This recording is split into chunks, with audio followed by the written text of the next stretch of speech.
kabila ng taas ng gastusin dito sa Canada, ano kaya yung diskarte ng mga kababayan natin na gumana para sa kanila? Tara, let's find out.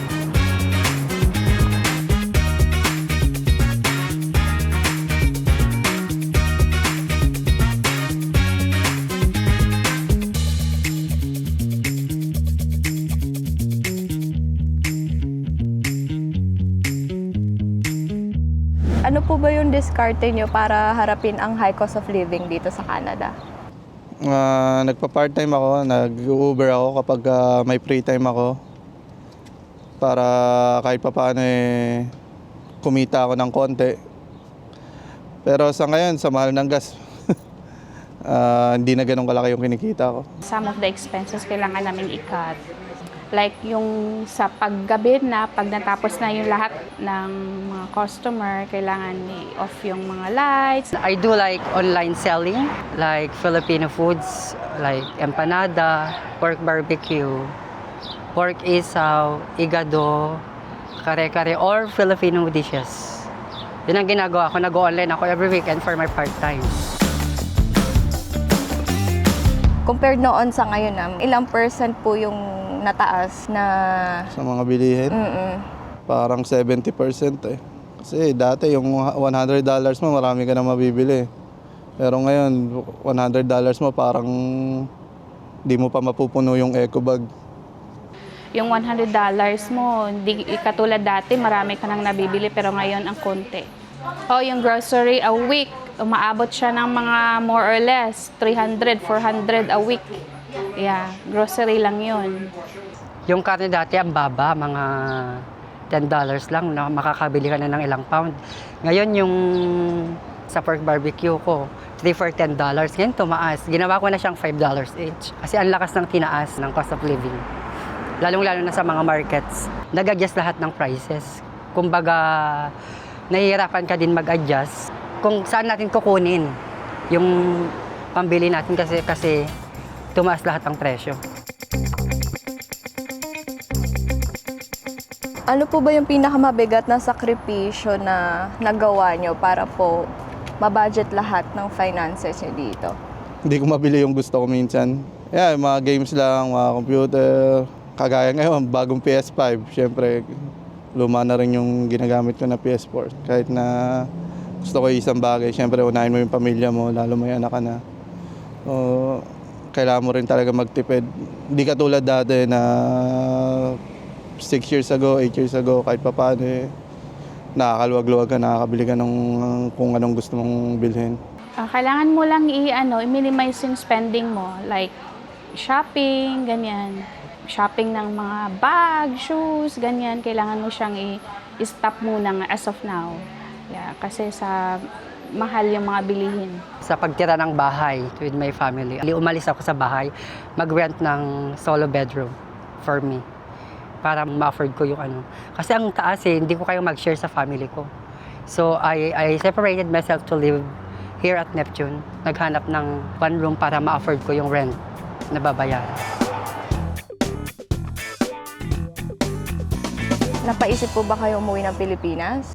Hindi naman. Kahit pa paano naman kinakaya naman kasi yung asawa ko nandito. Tinutulungan naman niya ako sa mga budget. So okay lang. Tingin ko mas mahirap sa Pinas compare dito.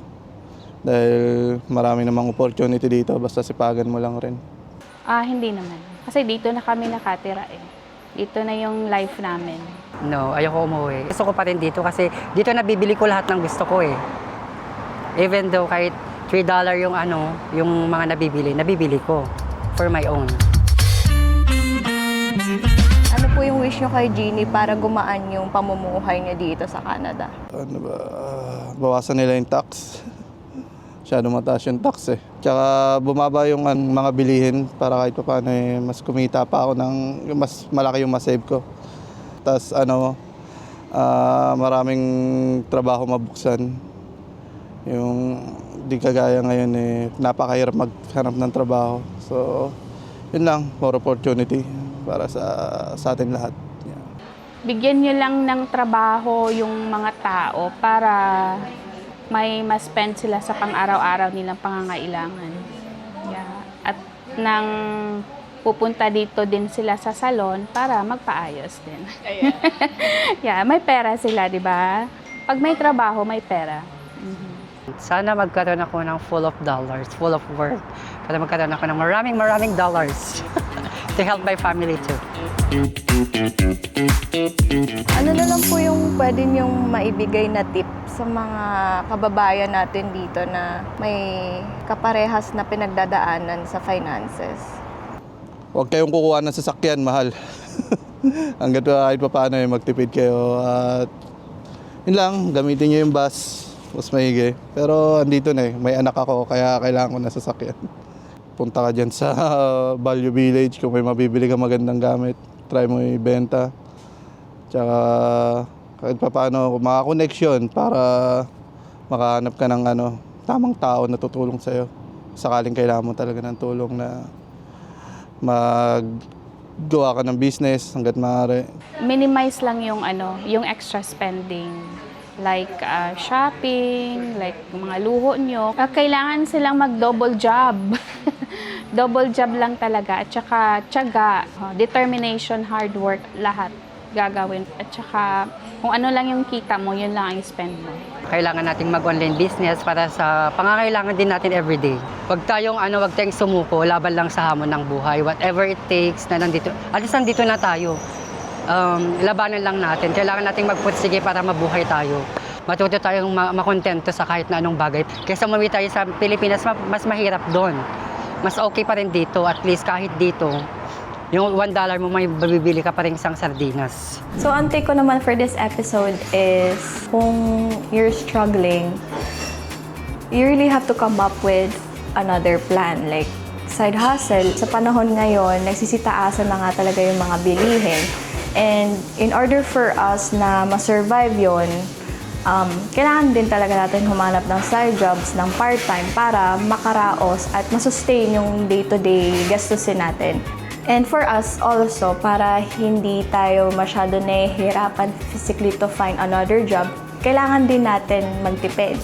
Bawasan natin yung mga unnecessary things like yung pag-shopping. For sure, madaming mga tao makaka-relate dito. And nandito tayo sa Canada, ang daming opportunity. Hindi tayo mahihirapan din makahanap ng ibang side hustle para matustusan yung gastusin natin sa araw-araw. Kailangan lang natin maging madiskarte and maging mapasensya. So, see you again next episode, guys. Bye!